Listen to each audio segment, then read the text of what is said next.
Hello and thanks for joining us. Coming up on today's show.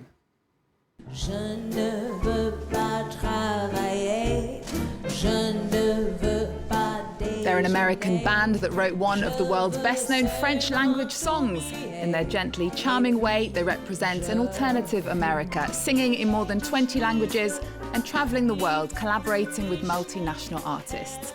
They're on tour to celebrate 20 years since their first record, Sympathique. Let's welcome Pink Martini to the show.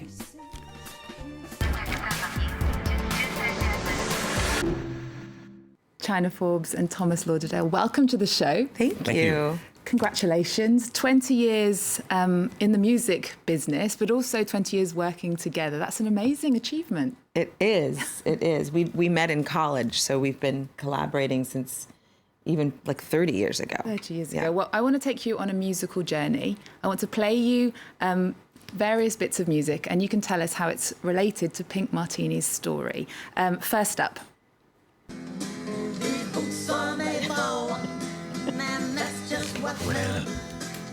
One of these days, these boots are gonna walk all over you. Amazing. So the Del Rubio triplets, 3 gals, 3 guitars.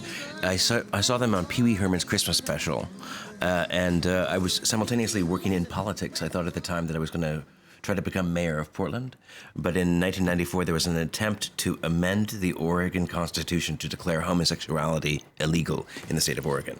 So I was working on the campaign in opposition to this. I had just seen the Pee Wee Herman Christmas special with the Del Rubio triplets and decided to bring them to town to do a series of small concerts in nursing homes and hospitals and retirement homes and Rotary meetings.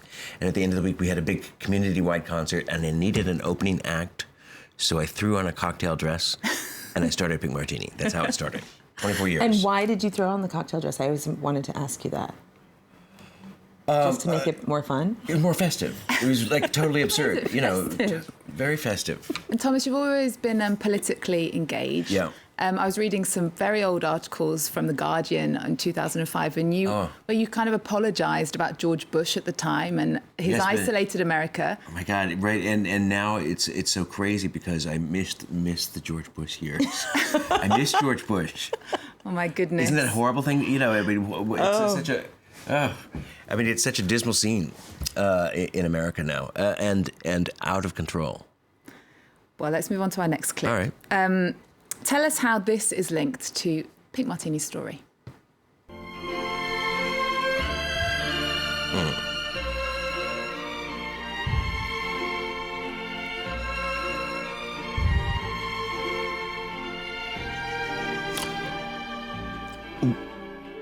Moon River was one of the songs that we played from the very beginning. I mean, I love that song. I love Audrey Hepburn. I love that film. The atmosphere of that film, that's what we tried to sort of recreate in the early years. Or that really, even currently. And isn't that where you got your name from, your inspiration for the name? Yeah, I guess so, in a way. It's sort of absurd and fabulous. And Pink Panther, too. I mean, Mancini, Pink Panther, wasn't that in your mind? A little bit. More Breakfast at Tiffany's. Maybe the party sequences from Pink Panther. There's the Swiss chalet ski scene where they sing Milia Stasena, Baby, Go, Go, Go, which is great. It had better be tonight. It had better be tonight. Those kind of parties that are in Breakfast at Tiffany's are what I always wanted. Those are the parties that I wanted to go to. And actually, there was a thing that happened last summer, totally randomly. It was a Saturday night. Nothing was on the calendar except there were a couple of art patrons coming over to my loft where I live, and this was at 10 p.m. on a Saturday. So then a series of unannounced guests kind of just popped by. There was the bass player from the Von Trapps and his soon-to-be wife, who was a singer, and a couple of their lesbian school teacher friends showed up. Then randomly, a van full of Japanese Bank of Tokyo executives in their 80s and their wives showed up with my friend Masaya Tabe, and then in walk 5 naked bike riders from the Naked Bike Ride. And so you've got this sort of surreal scene where you've got these naked bike riders talking with these Japanese business executives, Bank of Tokyo executives and their wives in their 80s, sipping cocktails. And it was such a moment where I thought, this is the party that I always wanted to go to, that I had no idea that I wanted to go to. Okay, well, now to a song that has special meaning for you both, especially here in France.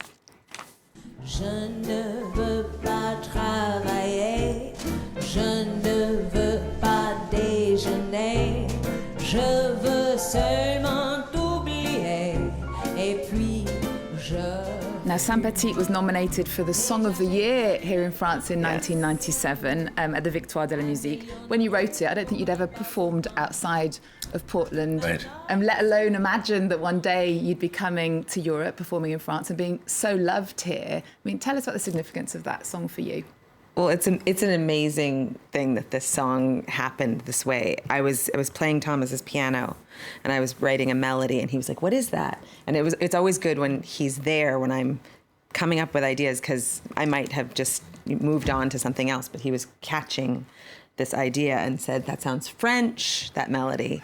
And he was like, "Look at this music by Poulenc, a piece of music on the piano with hilarious lyrics that he had been obsessed with. It was, Je ne veux pas travailler, je veux fumer." And so there were some lines in this piece that fit the melody that we were writing, and so we wrote this whole new song around it.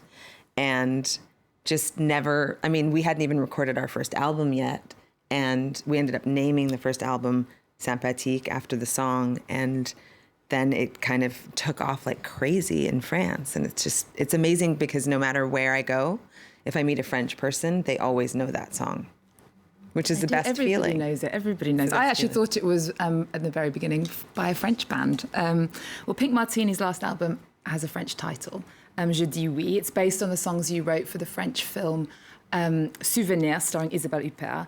Here are the directors, Yves Verbracken and Bavo de Ferme, talking about why they wanted you guys to do the music.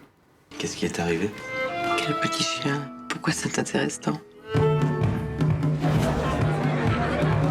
The story of our movie Souvenir is very much intergenerational. It talks about a lady who falls in love with a younger man. We were on a Pink Martini concert just recently in Brussels a week ago, and it struck me that you have like people who are like half my age and people who are double my age on the same concert, and they're all dancing. What their music is also it's about fun and diversity.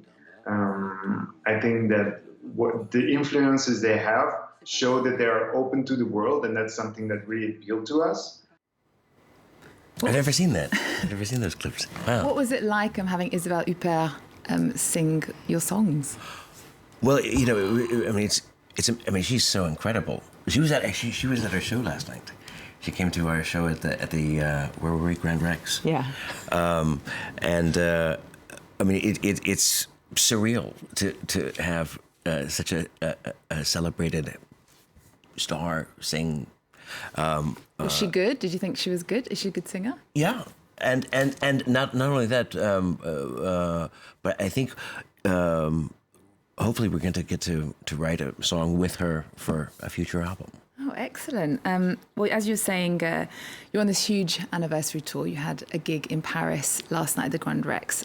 Here are some of your fans. I like the eclectic nature. They do songs from all around the world in many, many different languages. And it's fantastic mood music. Lovely, love it. I grew up with them. Their music reassures me. It's uplifting and takes me on a journey. What would you say to the band? Please keep doing what you're doing, because we love your music and we love to hear more. Thank you for coming back to France. Hopefully there's another album soon. Thank you so much for all the joy you give to us. Let's lay our heads upon the grass and listen to it grow. That's a beautiful line. Je ne veux pas travailler. Je ne veux pas déjeuner. Je veux seulement oublier. Et puis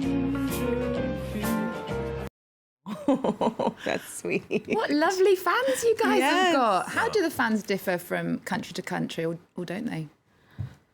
I think it's such a diverse fan base that they kind of are equally diverse in every country. So I don't know how to really categorize it, other than in Seoul, Korea, Those where people they're are very young. They're like young 20-year-olds screaming like we're the Beatles. They just are so excited.